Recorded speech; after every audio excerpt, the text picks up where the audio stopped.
privilege to introduce you to our guest speaker, Mike Schenk. Mike is no stranger to Vermont credit unions, or credit unions nationwide for that matter. He's got more than 35 years of experience in financial services, joining CUNA way back in 1992. And today, his official title is Deputy Chief Advocacy Officer for Policy Analysis, and as we've all known him for a long time, Chief Economist at CUNA. In his leadership role for the nation's credit unions, Mike conducts economic research and supports CUNA's public relations and advocacy efforts. His industry and economic analyses appear regularly in varied industry trade publications, and he's a frequent contributor to the financial media. Something you might not have known about Mike is that he's the board chair of Summit Credit Union in Madison, Wisconsin, a $3 billion financial cooperative that has over 160,000 members. In his spare time, as if he has any, he has also chaired his credit union's ALM risk management and internal audit committees, and he probably does a few other things on the side from home as well. But this afternoon, he's our very special guest, and we're really pleased to have him here. Mike Schenk, it's all yours. Thanks, Joe. Good afternoon, everybody. I'm really happy to be with you today. I'm really excited, actually, for a couple of different reasons. The first is that it really feels to me like this is likely to be one of my last virtual meetings. And I can almost guarantee you that your 75th annual meeting will be in person. So that really gets me going. The other part of it is, of course, that I do have a forecast that I'd like to share with you, and it's a fairly new forecast. We met, when I say we, CUNA economist, Steve Rick, the CUNA Mutual Chief Economist, ex-CUNA economist, and my predecessor, who I'm sure all of you know, Bill Hampel, kind of a weird guy who likes to get together to talk about the economy and help us forecast. So all of us got together last week, and we put together a new outlook for the economy as a whole, and then tried to noodle through exactly what it will mean for credit union operations, and most importantly, for interactions with members. So I'm really happy to share that new and updated viewpoint with you, most especially because I hesitate to call it a rosy outlook.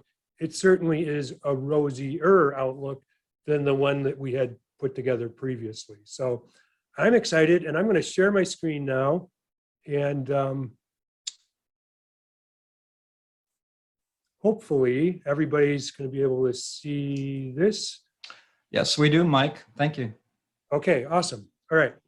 So I have a slide deck here. I'm not going to probably make it through all of the slides. And as in the past, I have a fairly modest agenda. I just kind of want to run through at a really high level what we're seeing from an economic perspective. I'll pause, ask some questions, and see if anybody has any comments or anything of that nature. And then I'll dive into some of the aspects that are related to credit union operations and what we see going on in credit union land. So first thing I want to do is just give you a real high level view of this forecast that we put together a couple days ago. And I may have shared this with you the last time we talked. I can't remember exactly when it was, but I think maybe last year at some point, at least several of us met and talked about this forecast. This is essentially the black line, essentially what we've been through over the course of the pandemic and the crisis related to the pandemic from an economic standpoint, from a financial standpoint. I guess I shouldn't characterize it as a financial crisis. It wasn't, but I view it as an economic crisis, if not a financial crisis. And then the yellow line here represents what happened during, as a point of reference, what happened during the Great Recession. So you can see this is essentially looking at the job market at the beginning of the current downturn, and then where we are today. You can see essentially within 2 months of the 2020 GAC, the US economy had shed nearly 15% of the jobs that were outstanding at the GAC in 2020. This was a huge decline, unprecedented in modern US economic history, and it, as you know, was felt deeply by a lot of people. The great news is that as economies opened up, and of course it wasn't a straight line opening, there were bumps along the way, as you all know, but as the economy opened up, the improvements that we saw were really substantial. They happened fairly quickly and they were pretty dramatic. So that's the good news. The not so great news is at the moment, based on information that we have from the Bureau of Labor Statistics in May, we're basically still down about 5% in terms of the total number of jobs lost during this crisis. And again, against the backdrop of this historical context of the Great Recession, where in the depths of the Great Recession, we had lost about 6.5% of all the jobs. So we're a little bit better off than we were relative to the depths of the Great Recession, but still we're down 5%. And that's a really significant decline in jobs, whether you're looking at the Great Recession or any other downturn in modern US history. So we've got a long way to go. We do have a pretty good sense that it won't be as long-lived as challenging as the Great Recession. And shorthand forecast, this is what it looks like. So we lost 22 million jobs. We had $3.5 trillion in COVID-19 relief in 2020. Against that backdrop, the economy contracted at a rate of 3.5%. Again, the worst rate of contraction that the US had experienced since World War II. We actually believe, looking forward, that growth will be very, very strong, not only in 2021, it has been already, it will continue to be strong in 2021, and it will likewise be very robust in 2022 as well. You can see our baseline forecast is calling for the economy to grow at a rate of 6.5% this year and 4.5% in 2022. Now, from a broad historical perspective, the average rate of growth in the US economy is just a hair under 3%, about 2.75% post-World War II. So again, these are really strong rates of growth in the economy. And this is really a reflection not only of the $3.5 trillion in initial COVID relief, actually the $5 trillion that occurred in total since the beginning of the crisis, and the fact that we're going to more than likely see more of it coming up, and mostly via the American Jobs Plan. That, of course, is a $2 trillion additional fiscal stimulus, mostly aimed at infrastructure. It ultimately will not be $2 trillion. I think that's pretty much a given, but it will be a significant amount of money. I don't think there's much of a question about that. The timing is in question, but we do know that at some point in the not too distant future, there will be agreement, there will be a law passed that gets at the issue of infrastructure. It will be a pretty significant fiscal stimulus, and it will occur over a broad period of time, not simply in 2021 or 2022. So that should be helpful over that broad period of time. The other part of the calculus that we have in this formula is, of course, that there is a significant amount of stimulus that's hitting a lot of consumers' balance sheets at the moment because of, or in the near future, I should say, because of the child tax credit. And those are going to be monthly payments starting in July and continuing throughout the rest of this year, with another payment early next year as well. So all of that will help to boost economic growth as we look forward. We do know that the Federal Reserve will be talking very seriously about tapering quantitative easing. They have a meeting next week where I'm sure this will be the topic of the day. And more than likely, we believe that tapering will begin in an obvious way late in 2021 or early in 2022. And what that means, of course, is that there will be upward pressure on longer term interest rates. Now, the other part of what we're considering as we look at this equation is the fact that the Federal Reserve has been pretty vocal in recognizing that this downturn was unique and that it hit different populations differently. And so there were disparate impacts. Those disparate impacts put a lot of folks in really dire financial straits or in dire economic straits. And what the Fed has made it clear about that is that they intend to remain engaged as long as necessary to get those folks on the bottom rungs of the economic ladder, the people that were hit the hardest, back at least toward normal, if not all the way back to normal. And essentially what that means is on the short end of the curve, we think that the Fed will begin rate normalization well out into the future, almost as far as the eye can see. Our baseline forecast calls for the Fed funds interest rate to average about 10 basis points. So this is a really important, obviously, a concept for credit unions and financial institutions generally, because what we're suggesting here, if we're correct, is the idea that the yield curve will be steepening in an obvious way. And of course, by extension, what that means is that credit unions, financial institutions generally should benefit because we'll be paying our depositors at rates that are roughly equal to the Fed funds interest rate. And on the margin, new assets that we book on our balance sheets will be yielding higher rates than they are today. So that's pretty good news overall. Now, we do expect employment to continue to bounce back in obvious ways, and we do expect the economy to reflect full employment by mid-2022.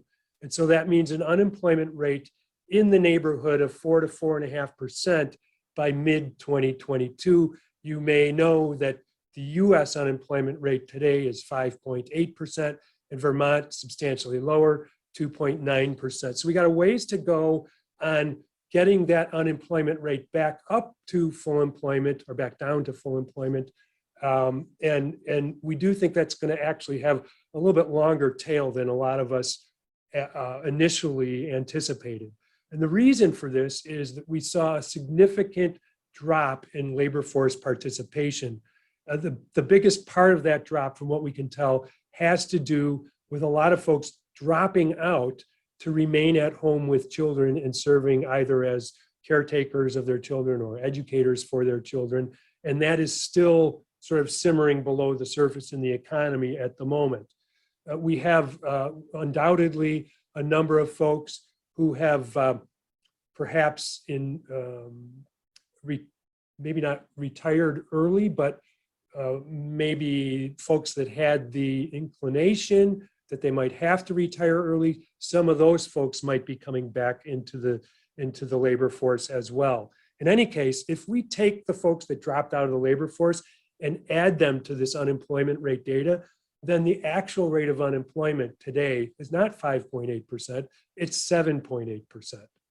And so the idea here is that as more folks that have dropped out come back into the labor force, that will put upward pressure on the unemployment rate and take us a bit longer to get to 4 to 4.5% than this headline number that was reported in May by the Bureau of Labor Statistics suggests. But the most important part of this is that the Fed will remain accommodative on the short end, and that means we will be paying our depositors rates that are quite low, very, very close to zero, actually negative on an inflation adjusted basis on the one hand, and then on the margin, those longer term rates, the assets that are being booked, either investments or loans, will be booked at higher rates. So all else equal, this is really a pretty good news story for credit unions as labor markets improve, as more folks are engaged in the economy. There will be a lot more spending. That's what these numbers are suggesting. And by extension, a lot more borrowing. And that's good as well. So this is the economy in a nutshell. And I know a lot of people have expressed concern about inflation. The Federal Reserve has recognized and acknowledged that inflation pressures are quite strong at the moment. In almost every public commentary that I see coming out of the Fed, including Fed Chair Powell's commentary to Congress not too long ago, that was noted. That was sort of front and center in all of that commentary. However, it was pretty quickly dismissed. And the idea is that Fed policymakers really see inflation at the moment as a temporary blip. And on the one hand, it's likely to not be as significant going forward. And number one, and number two, because of this idea of the recovery being sort of K-shaped, some folks having been hurt more than others, some folks having a longer journey back to normal, that the Fed is willing to let inflation run a little hotter than it normally would. So as you know, historically, 2% was sort of the magic number. In the current environment, 2.5%, 3% is something that the Fed seems reasonably comfortable with, at least for the near term. It remains to be seen, if a year and a half from now, if those numbers are substantially above 3%, where they'll go. But at the moment, we're pretty comfortable with this assumption that the Fed funds rate will be quite low for the foreseeable future. So this is what that all means from a credit union perspective. I talked about the yield curve widening out. As a reminder, in 2020, the difference between the 10-year and Fed funds interest rate was 84 basis points. If our forecast is correct, in 2021, that difference should be close to 2%. And then in 2022, the difference should be even closer to 2.5%. So again, good news from the standpoint, all else equal, from the standpoint of credit union net interest margins. Okay, now a couple of comments that I wanted to make about consumers generally. There are roughly 125 million credit union members throughout the United States. So credit union membership generally reflects consumers as a whole in the United States. And just a couple of things that we're seeing there. This is data that if you've seen me present in the past, data that I almost always look at in these presentations and share with people, because consumers represent 70% of US economic activity. And here's the data that we really care about. On the consumer balance sheet, there are two key assets that we look at very, very closely. This is data for the S&P 500, so the performance of equity markets broadly, data that I pulled down from the web today at 12:45 p.m. Eastern, showed that the S&P 500 was sitting at 4230. Now, that is really significant in the middle of a challenge like the challenge that we've just lived through. It really does reflect the fact that $5 trillion in fiscal stimulus is really powerful. And essentially what we've seen here is that at the moment, the S&P 500, despite all the disconnections, despite all the challenges, despite the uneven way out of the COVID crisis, we're only 0.3% off of the S&P's all-time high at the moment. The S&P is up over 30% over the course of the last year, and the annual average increases going all the way back to 2015 have come in at about 15%. As you know, that's roughly double the long-run average annual rate of increase in equity markets. So this is really a significant piece of information if you're trying to wrap your brain around not only how the economy is performing, but how people are feeling about the economy. Now, it's important to remember that only about 55% of households have an ownership interest in equity markets, and the ownership is lumpy. Wealthy people own the biggest chunk of this. They're benefiting the most from this activity, of course. But I think even for those that are not involved directly in equity markets, they see these numbers on a daily basis if they watch the news. And there's a sort of a visceral takeaway from these numbers that are really important. It does send the message that the economy, despite all of these other challenges, really is performing quite well, and that people that have skin in the game basically believe that the way forward actually looks as bright as what I just described. So that's good news overall for this one asset, big asset on credit union member balance sheets, consumer balance sheets. The other one that is more broadly held, of course, is homes, and home ownership rates are around basically two-thirds of the population with an ownership interest in real estate. And here again, we can see this really interesting disconnect from what we would expect during a crisis situation. The housing market really has performed quite well. And if there were anything that I would really, focus on as being especially challenging in the housing market today, it would be the fact that we have real supply concerns in terms of the availability of housing and the availability especially of affordable housing. Those supply concerns, of course, have led to the situation where the total value of housing sold in the United States has increased at double-digit rates, variously measured. You can see the blue bar here is the FHFA, the Federal Housing Finance Authority, Purchase Transaction Index, and then the Case-Shiller National Average Index is an index of about 25 metropolitan areas. And they're basically telling us the same story, pretty strong growth in home prices overall. Again, this helps the valuation on consumer balance sheets, and it does have an effect, generally speaking, on the consumer psyche as well. In the state of Vermont, we're seeing very similar data. In the first quarter of 2021, nationally, not only a continuation of what we saw in 2020, but an acceleration, and in Vermont, double-digit increases in valuations on the home front. Now, do we think that there's a bubble in housing at the moment? Not really.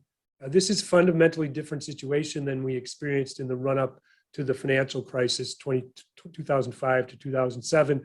We simply do not see the leveraging effect that we saw in the consumer sector during 2005 to 2007. As you'll see in a moment, we've actually seen deleveraging and an acceleration of a long-term trend of deleveraging in the household sector. I was talking to a group yesterday, and I mentioned that in 2006 or so, of just preceding the beginning of the financial crisis last time around, I was in a taxi cab in Florida and got to talking. As you know, home prices in Florida were just going crazy at that point, and got to talking to the taxi driver about how the economy was performing and what the housing market looked like. And he mentioned in passing that he was only working part-time as a taxi driver. He basically, as a taxi driver, purchased 3 homes, each of which were valued at the time at north of $500,000. So I don't know how you swing that as a taxi driver, but that was sort of the aha moment for me at that point, that we were in for real trouble in the housing market back in 2006. That is certainly not the case today. We just simply don't see that kind of exposure and that kind of leverage in the household sector. We don't see the speculation basically that we saw in the buildup to the financial crisis. So we're pretty sanguine about these numbers. They are unsustainable. There's no question about that.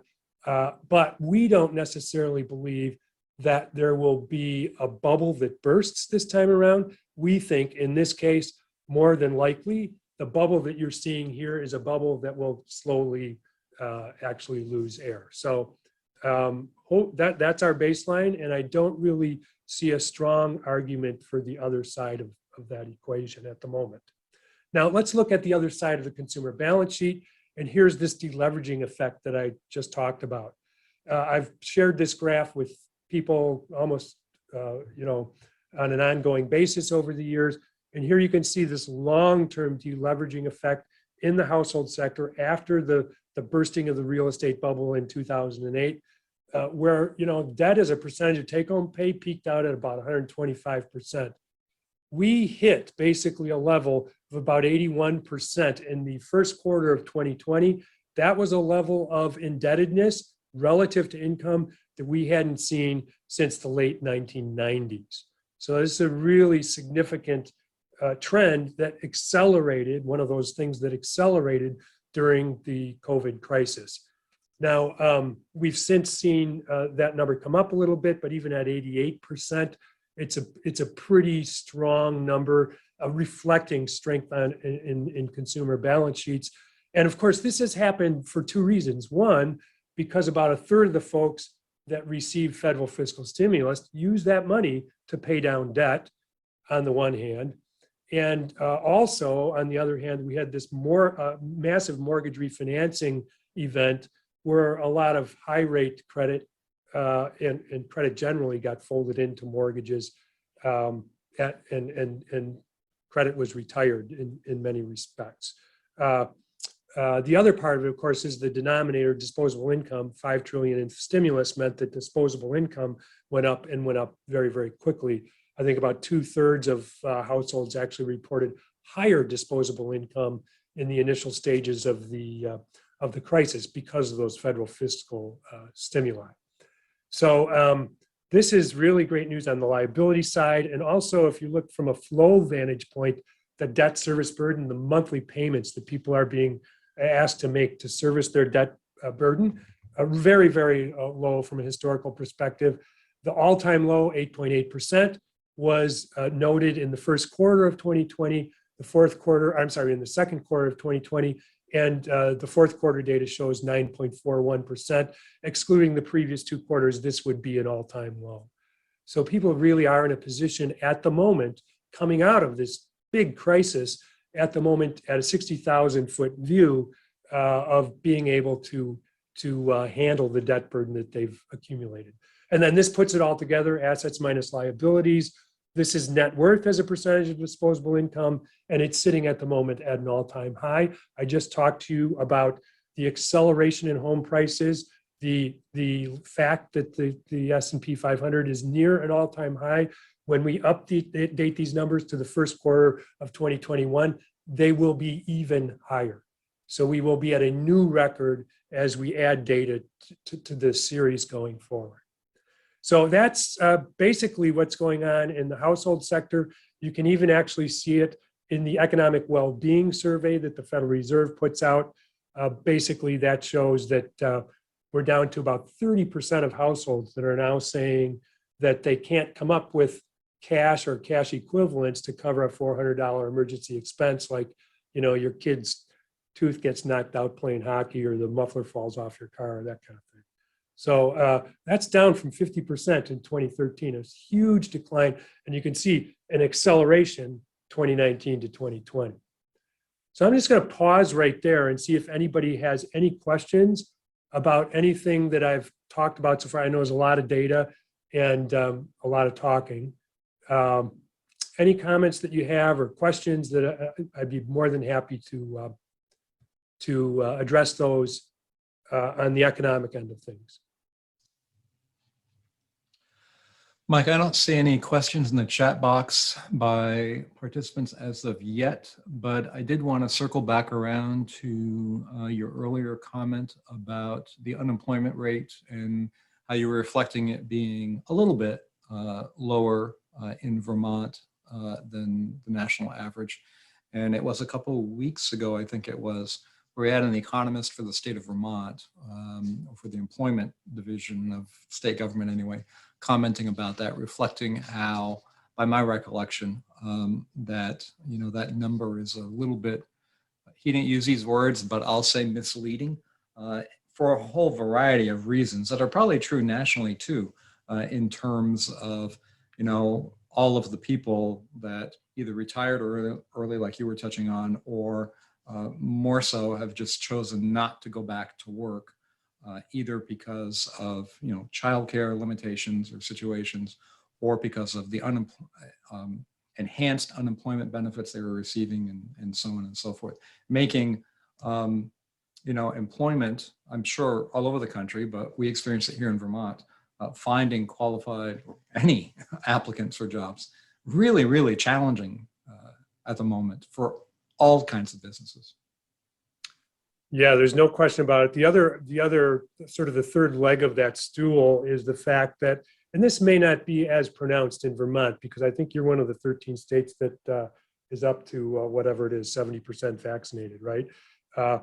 So, you know, you believe in the science, generally speaking, and you're kind of the point where, you know, all else equal, if you were an island unto yourselves, you would be in really great shape from a herd immunity standpoint. But I do know that around the country where that is not the situation, there are a lot of folks that are understandably very concerned about the way forward. and don't feel as though we're out of the woods yet. And I would say that, that would be like probably one of the key components of the risks that we see in to that sort of rosy economic forecast.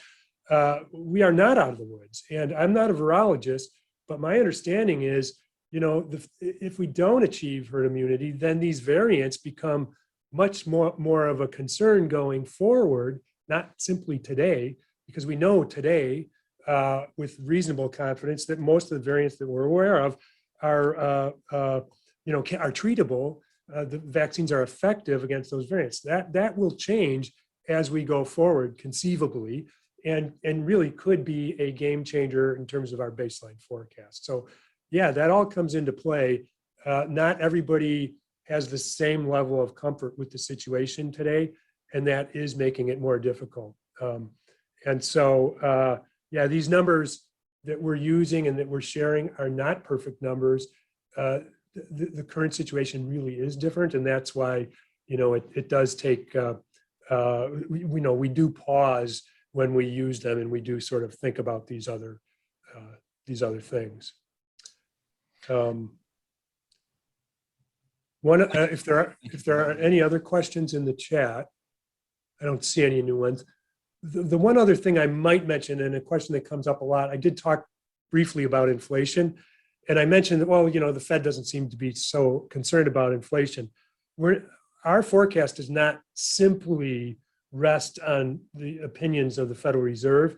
We also, as you know, look to the market. We look to the folks with skin in the game to get a sense for what expectations are for inflation pressures going forward.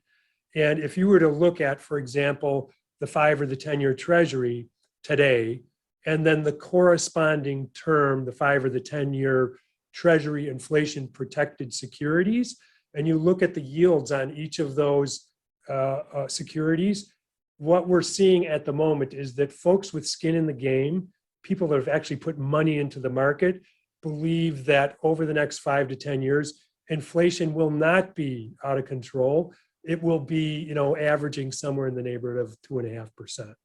So, so it's not simply the Fed that we're looking to, and our comfort level really has more to do with informed decision makers in the financial markets.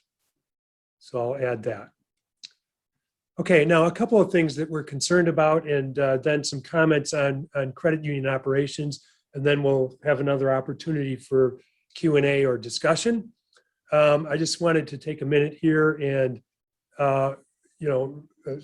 sort of level set you on what all this means to the consumer psyche. I mentioned this sort of in passing when I was talking about equity markets and home ownership and so forth. Here we can see in the Consumer Confidence Index, the May level from the Conference Board in Consumer Confidence, 117.2. That's just a hair below April's reading, which was 117.5. More importantly, I want to draw your attention to the fact that while this number is a little bit lower than pre-pandemic levels, it actually is higher than at any point during the creation of the housing bubble. You can see going back to 2001-ish to 2007, never really hit 117. So this is a pretty substantial reading on the Consumer Confidence Index, and really does sort of underlie that view that the economy will be growing quickly going forward, not simply in 2021, but in 2022 as well. Now, what gives us pause actually has a lot to do with what you were just talking about, Joe. This is a sort of a revisiting of the data that I showed you earlier. And the red line that I've added here, you can see, boy, that one is in much worse shape. This is a picture of one segment of the labor market. This is what happened in leisure and hospitality, where within 2 months of the beginning of the pandemic, in this arena, almost half the jobs were lost, almost half. And as you know, many of those jobs have come back, but we're still down about 17%. And this is a reflection kind of what you were just talking about, Joe. It has to do with rich unemployment benefits. It has to do with the fact that not all of these establishments are open. Now, this would be like restaurants, hotels, theme parks, that kind of thing. And it also has to do with vaccine hesitancy or people's comfort level with the sort of the health landscape at the moment. So this was 17 million jobs at the beginning of the downturn. And here we're still down about, oh gosh, almost 5 million for probably 4.4 million at the moment in this segment of the economy, where, you know, this is basically lower wage people. And these were people that were hit really, really significantly and obviously in the downturn. So this is really not simply a big deal from an economic perspective. It turns out that this is a big deal from a policy perspective. And this is a big deal in terms of the narrative that we're encountering as advocates on the Hill in DC and within various regulatory bodies in the district and actually across the nation in capitals throughout the 50 states. Which I think is going to be a big deal for credit union operations going forward. The data that we have at the moment shows that 170 million Americans, that's over 2/3 of all Americans, are financially unhealthy. This is data from the Financial Health Network. Now, the interesting thing about this is that the number of folks, the percentage actually dropped a little bit in the pandemic because of that $5 trillion in stimulus, because of the fact that interest rates were basically negative on the short end, and that people were able to refinance mortgages and get to a better place from a monthly payment perspective. So this number is actually a little bit better in the aggregate, but whenever you dig down deeper into the details, like I just did with leisure and hospitality, you can see that the unhealthy portrait that I just painted here with the Financial Health Network data becomes much more of a concern. And that's because the disparities that we've seen over time have actually increased pretty significantly. So overall financial health improved, but the differences that we're seeing actually are bigger. And so while 60% of men are generally financially unhealthy, almost 3/4 of women are in that category. And again, I draw your attention to the fact that women disproportionately fell out of the labor force. They dropped out to take care of children, either as general caretakers or as educators. We see it with income overall. 89% of those on the lower rungs of the ladder are financially unhealthy. It's actually even 40% amongst those making 6 figures. So, I mean, it's a huge disparity on the one hand, but all of these numbers across the board are pretty significant to my way of thinking. And here you can see the same sort of data by race. Policymakers are firmly focused on this data. And this is a big change relative to where we were. You know, I've been around in credit union land for 30 years. We weren't really talking a lot about this. I would put some of this stuff in my presentations, but it wasn't like sort of a main talking point in our discussions with policymakers. That all changed in the midterm elections. What was it? Four-ish years ago, 3-ish years ago, when the Democrats took over the House, essentially.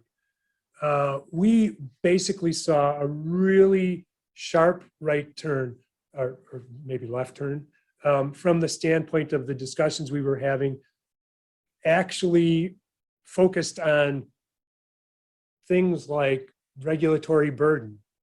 On the one hand, 4 or 5 years ago, to discussions that were firmly focused on financial wellness and what credit unions are doing to help their members. So this is really kind of a big deal. It does, these concerns do represent kind of an acceleration of this stuff that I would occasionally present in various venues throughout the years. But this is where we're at back in 2019, and those inequalities really did accelerate. When we get the data on this, you'll see that the line actually has gone up. So kind of a big deal, and it will inform our discussions as we go forward. Now, a couple things about credit unions and the credit union outlook that I want to hit on real quick. I presented at the GAC this slide. The heading was different, but I think it was something like the 5 certainties. And I actually believe that that hasn't changed at all. The thing to remember is that whenever we talk about credit union operating results, and I think this will be true for the next 18 months, throughout our forecast horizon, we will be talking about credit unions recovering as the labor market is recovering, not being recovered. So we're gonna have a long tail in our recovery, like the labor market is going to have, as I suggested earlier, sort of a long tail in its recovery as well. And sort of baseline, what we're expecting is that savings growth will continue to dominate, as you more than likely know. Nationally, for credit unions throughout the United States, savings grew at a rate of over 20% in 2020. In 2021, we expect savings overall to grow at a rate of 15%. And then we expect sort of a reversion to the mean in 2022. Now, the backdrop to that will be that loan growth, we think, will be quite weak in that context. So loan growth came in at around 5% last year, and we don't expect to see much of an increase this year. Part of the reason for that, of course, is that we expect a lot of the mortgage refinancing activity that occurred in 2020 to dissipate as this year rolls along. And so, somewhere in the neighborhood of 5 to 6% loan growth seems like the correct number to me this year. And then we will see, we believe, sort of reversion to the mean growth closer to 8 or 9% in loan portfolios next year. But the point here is that if we're right, if savings growth is growing faster than loan growth, then we will see a decline in loan to share ratios. That means that the beneficial effects of that rate related path that I described earlier on net interest margins will more than likely be completely overwhelmed by a mix related effect, by the fact that investment portfolios will continue to grow very, very quickly, and those investments will be yielding very, very close to the Fed funds interest rate rather than the 10-year Treasury rate. There won't be a lot of options in the investment portfolio without reaching out on the maturity spectrum.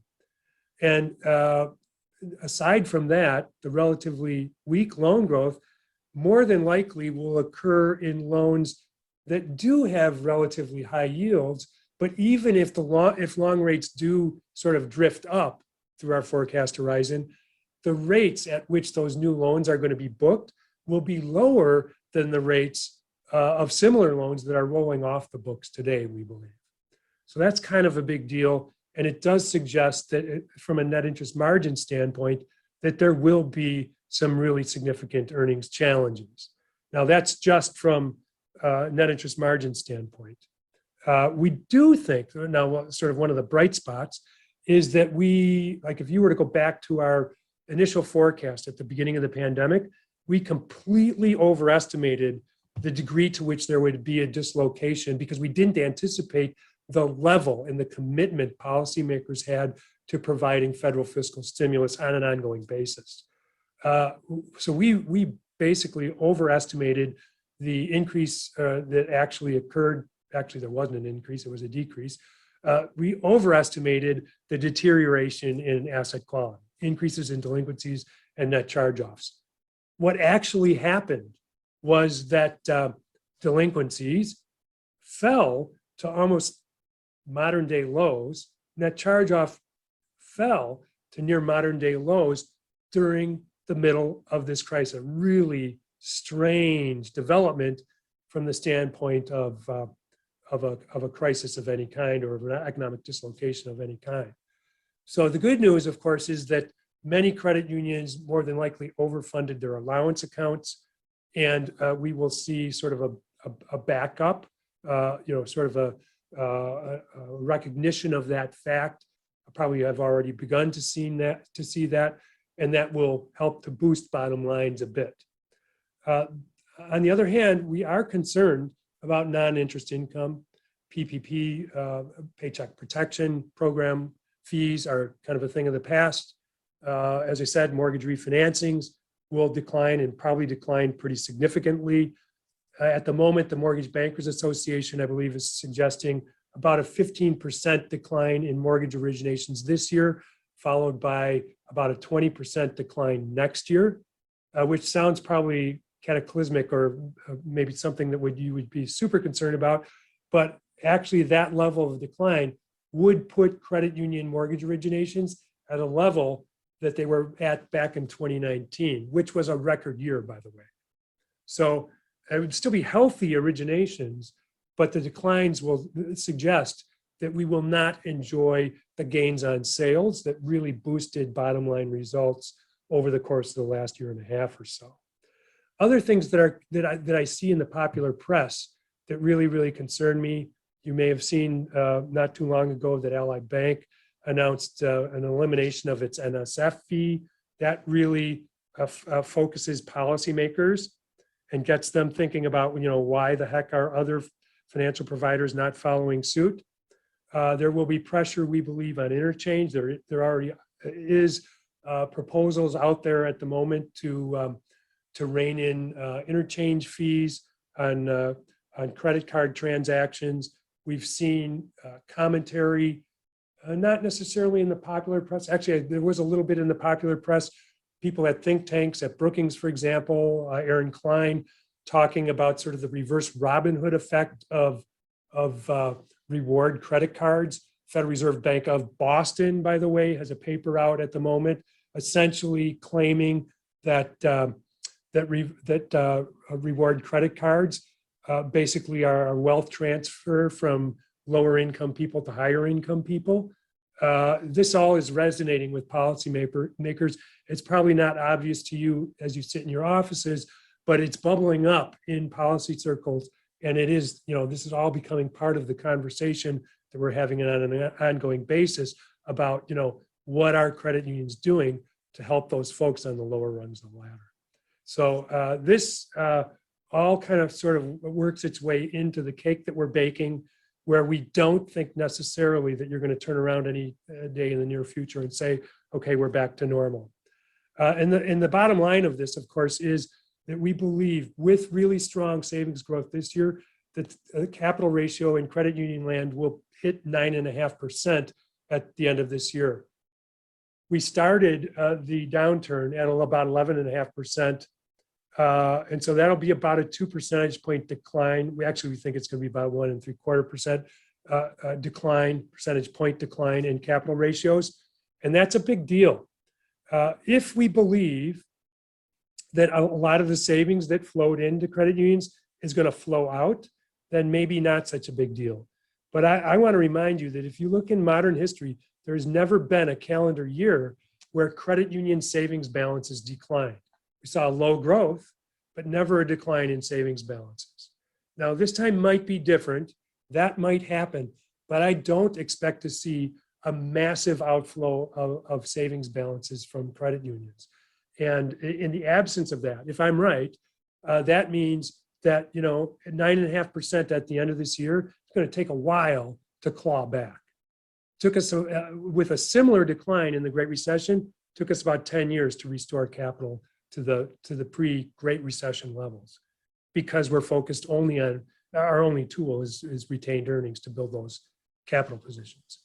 So that's the challenge that we have. That's it in my forecast in a nutshell, the economic outlook. And we have 2 minutes, if I'm not mistaken, for questions, or if you want to just yell at me, or if you have any discussion points that you want to bring up. So, Mike, this is Joe again, related to your last commentary about the economic forecast and deposits and whatnot for credit unions going forward in the near term. I know this isn't maybe specific to economic forecasts, but that you've done a fair amount of studies and analyses and whatnot of the insurance fund and the possibility that ancillary doesn't, the board determines that there needs to be an assessment, and there are conflicting opinions on that and whatnot. So can you talk about that for a second? Sure. Yes. The board is prohibited from assessing an insurance premium if the fund ratio is above 1.3%. At the moment, I think the ratio is above 1.3. I haven't seen the financials. I don't think they've been released yet. There is a board meeting this Thursday, I believe, or yeah, maybe tomorrow. And I think that they will maybe talk about that. And it's likely to be good news, whether it's above 1.3% or not. We don't think in the near term there will be an insurance fund premium. Why? Because even if it's not above 1.3%, it's going to be above 1.25%. And we've operated for 30 years above 1.2% without any significant hiccups. In contrast, the FDIC has basically gone into the red and operated in the red for 4 years over the last 30 years. It's very, very clear that our counterparts in the for-profit sector take significantly more risk than credit unions do. And it's also abundantly clear that up until the present, the insurance fund for those deposits has not been adequate. It has not been managed well, commensurate with the level of exposure. The exact opposite is true with credit unions. And that doesn't mean that we haven't had challenges, as you know, but the last time around when we had the biggest challenge of our lives in the history of the movement with the corporates, we eliminated it. The NCUA eliminated the possibility of that ever happening again. So we believe that even if we're between 125 and 130, there's a strong likelihood that we won't see a premium. And I don't think at the moment there's an appetite on the part of two of the board members to institute a premium in the near term. A couple of things might happen to change that. Last year, I believe there was only one credit union failure. There could be more.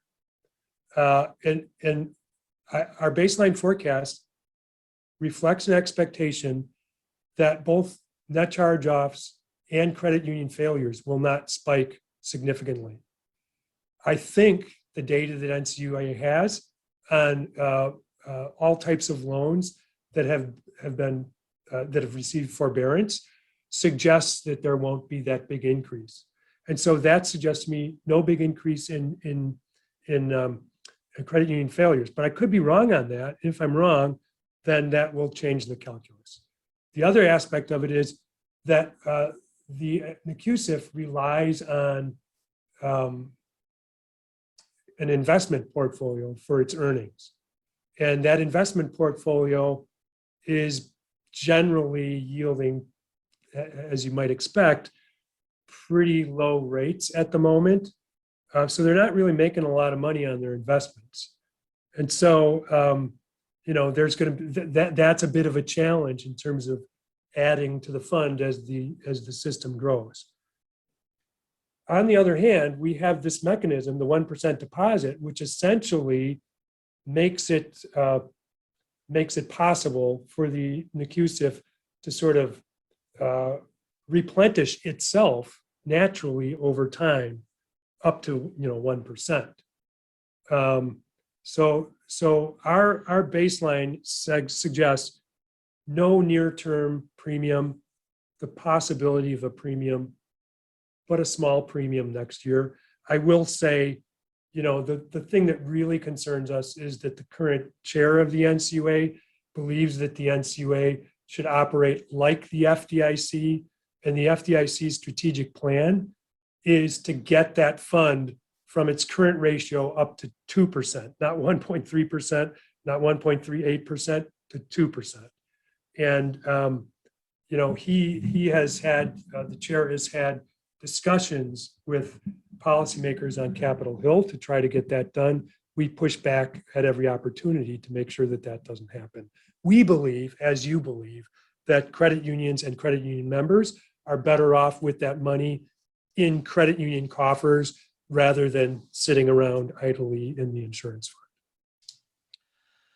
Thanks for that, Mike. And we do have a question in the chat box asking about credit unions, the likelihood of credit unions holding mortgages on their balance sheets going forward. I believe that that's actually happening at the moment.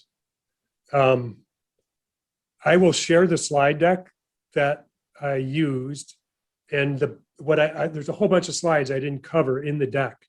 I just want to draw your attention to the fact that we did see a massive increase in mortgage originations and mortgage holdings at credit unions. The mortgage portfolio was one of the only portfolios that grew during the crisis. The other one was the business portfolio because of PPP, but all other, well, used cars went up a little bit, but cars generally were flat, car loans. So we saw a big increase in mortgage portfolios and an increase in longer term holdings, but we didn't see much of an increase, I think, because, investments were growing very quickly. We didn't see much of an increase in terms of interest rate risk exposure. So I not only expect that to happen, I've actually seen it beginning. I expect to see more of it going forward.